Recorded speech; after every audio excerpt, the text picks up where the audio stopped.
have their own references.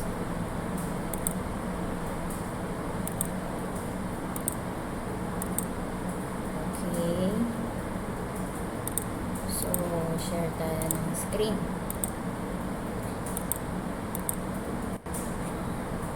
So, today what I will discuss with you is the process focus, which is the module 5. So this will be for our week 7 and week 8. So what are the following things that I will discuss with you today? These are the following subject matter that I'm going to discuss with you. First, we have the process management.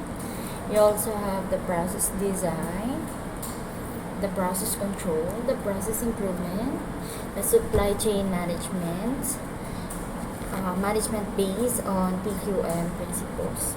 When we're talking about the process is a series of activity or steps used to transform. These are our inputs to output. So for example, we are going to manufacture a computer. First, we're going to start with the raw materials, and then a certain activity which is called the process, and then after that it will be transformed into a total output. Some may exist from a form of data. It can either be an information, raw material, or a finished unit. Purchase part and products and services for the environment will be as follows: for design, control, and for a certain improvement. There are 3 process follows in the management processes. First, we have the management process. We also have the functional process. Okay na? Okay na? Naririnig na ako? Hello? Naririnig na ako? Opo, ma'am. Okay, wait lang. Okay. So, going back. Hello, naririnig po ba ako ulit? Opo, ma'am. Yes po, ma'am. Oo, ako parang naglolokot ako. Hindi ko naririnig eh. Ito. Don't know if you can hear me. Ito, naririnig ba ako? Hello? Hello po. Okay. Okay.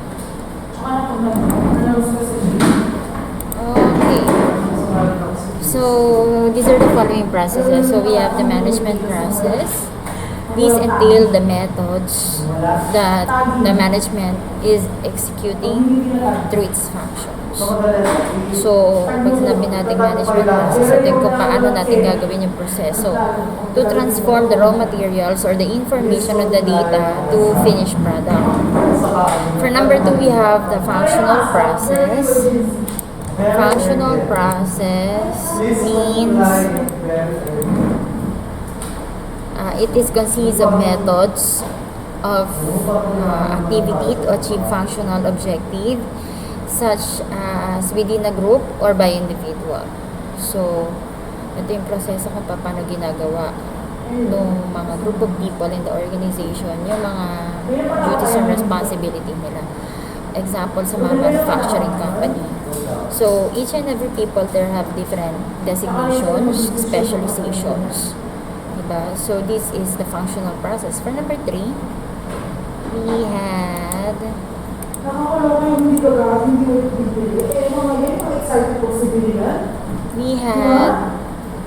the methods. Yung cross-functional process includes the methods and the objective, and also participation from one people or group of people. So what is the importance of this process management? Mainly, process management is an activity about organizing, directing, controlling, wherein one has to organize, and that is the manager. Basically, our daily activities within the organizations has process or has an activity. also it includes people which is considered the employees in the organization. The work of the people in the organization takes place to their activities. This needs to be scheduled within their organizational structure. So, ang ibig sabihin sa process management, ito yung proseso kung paano ini-execute ni manager yung kanyang day-to-day activities, yung kanyang day-to-day tasks, including the people working on it.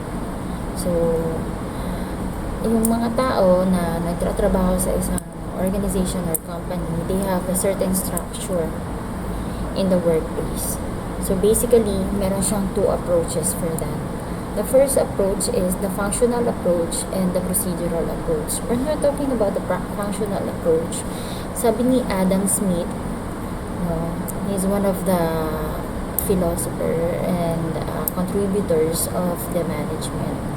Sabi niya, a traditional division of labor is according to specialization. So, yung mga work and responsibility natin sa organization ay depende sa kung ano talaga yung specialization natin, kung ano yung fragmentation natin, at kung ano yung skills natin. Diba? Yung number 2, we have the procedural approach, which is the process management. This includes successive flows in the organization at saka yung tinatawag nating vertical function and procedural function.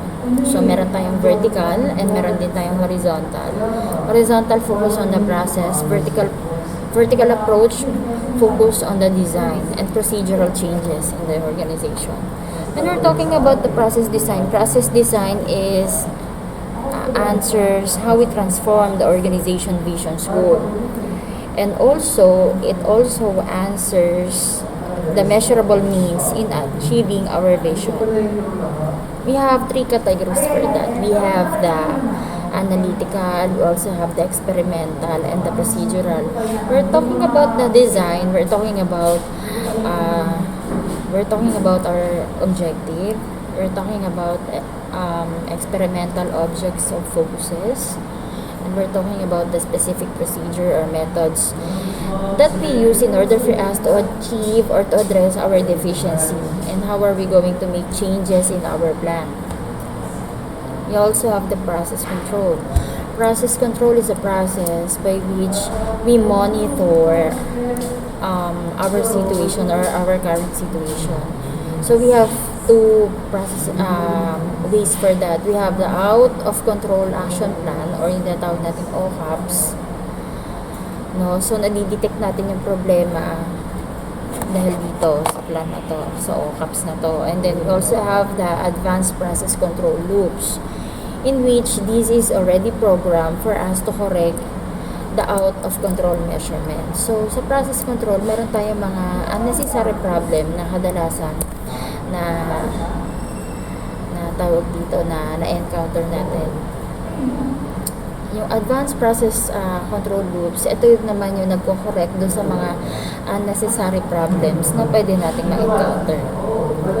Next, we have the process improvement. We're talking about the process improvement. We're talking about the way on how we're going to improve, on how we're going to lead, and it has direct impact on our business performance. Usually, we can measure this through performance evaluation of our people. And there are 2 ways for us to know if our people is doing the right thing or doing what is right. First is yung tinatawag nating increased productivity and efficiency. This refers to continuous improvement processes that remove inefficiency through our people or through our employees.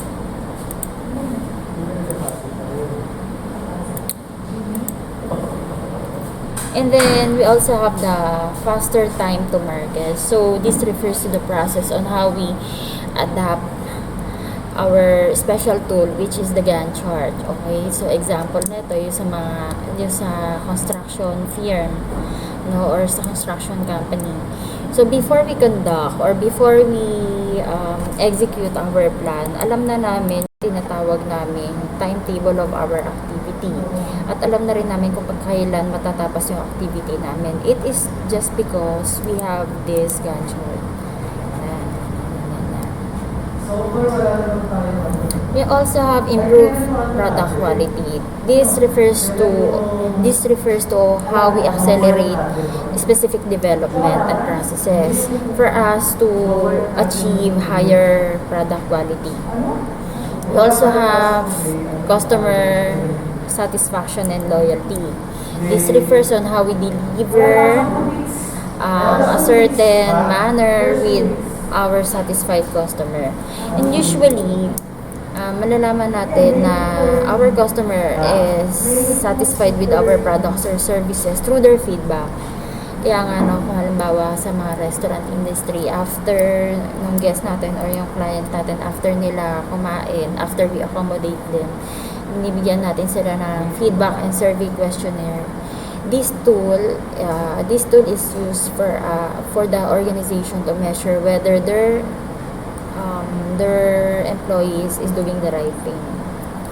Next, we have improved employee morale. Inefficient process can be highly discouraging for workers. That's why, as a manager or as the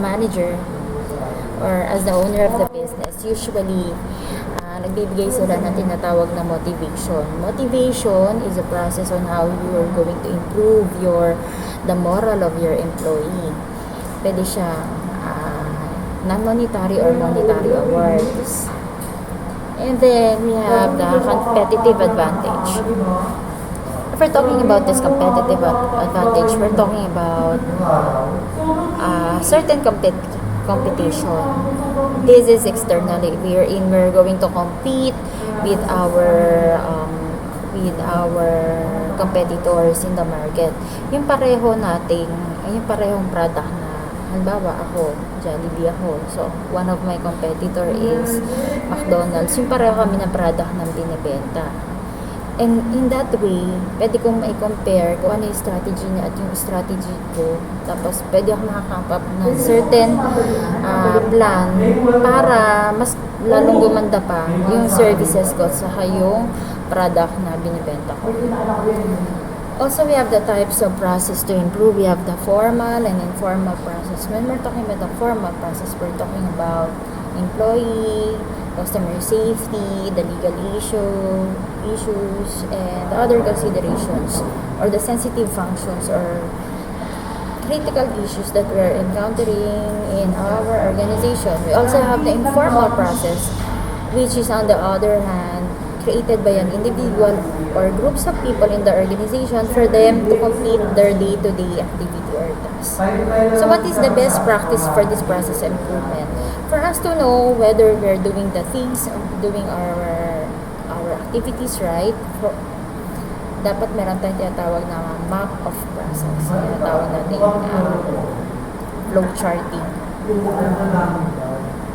So, ito, yung flow charting is one of the best material for us to know whether nagagawa ba natin yung activity natin o hindi. And then after we have that already, this is the time for us to evaluate and analyze our own processes. And if ever na merong may mali doon, pwede natin siyang i-redesign for us to make it very convenient with the organization and to our employee.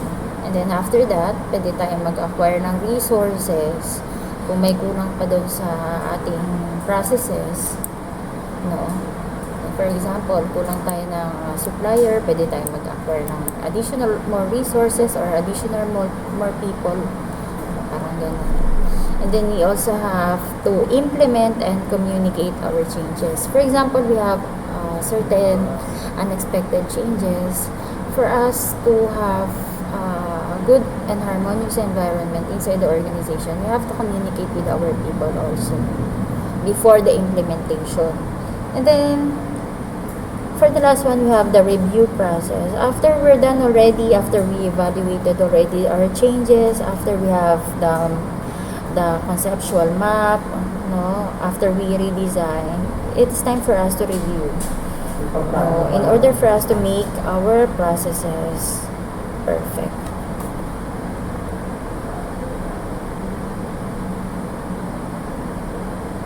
Okay, so supply chain quality management in TQM. So kung ito naman yung pagbabasihan natin, meron tong tawag dito, 5 Six Sigma rays na madalas pina-practice na mga company para ma-reduce yung defects na tinatawag. Yung una is customer focus. One of the core principle for TQM is when you focus on your customer needs and ends. It is very important for us to bear in our mind that customer is always right, and customer is one of the things that we have to, to protect with. Kasi yung best interest ng company ay laging nakafocus sa customer. We also have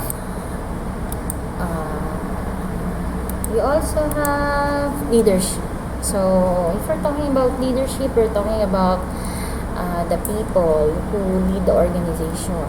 We're talking about the effort of the managers. So in terms of that, we have to recognize and support the leader in the organization also, in order to implement our activity na maging successful. For number 3, we have involvement of people, Alam ko, FPL ka. Alam ko, Filipino subject which includes exertion of enthusiasm, which involves creativity and effective quality management. Number 4, we have the process management. So sa process management, sabi ko nga sa inyo, ito yung processes, and one of our target is quality. For the last one, we have the system management. We're talking about the system management, we're talking about the people or the employee in the organization. So meron tayong system and subsystem. Ito ba, meron ka bang pangkat? It is very important for us to be a good leader in the organization. It is very important for us that visit ka talaga. That each and every people in the organization, or these are the following employee, has to be developed in terms of education, training. So, do you have any questions? Do you have any questions? Ba't wala ka PowerPoint? Meron akong PowerPoint. Do you have any questions, students? Ano pa yung question? Pero ang dami Ano section yan? Baka estudyante ka rin yan. 3G and I. Students, do you have any questions? 3H ako eh. So later, magpo-post ako ng quiz. So, ang na-discuss natin today is the customer focus, the leadership, involvement of people, and system management, no? So, what I want you to do, magpo-post ako mamaya ng quiz nyo doon. It is an essay type. I want you to answer 5 questions lang naman, para malaman ko whether ngayong araw na to ay nakikinig kayo sa akin o hindi. Are you still there, students? Do you have any questions? Before we end up our discussion for today, do you have any question? May tanong po ba? Okay, so hintayin na lang kayo ng post ko sa quiz. Po-post ko naman siya sa inyong mga group chat. Okay, so yung grades ninyo malalaman nyo ngayon week na to, para ngayong week na to. Pero kung gusto nyo malaman, i-message nyo na lang po ako, PM nyo lang po ako. Any other concerns? Any other concerns?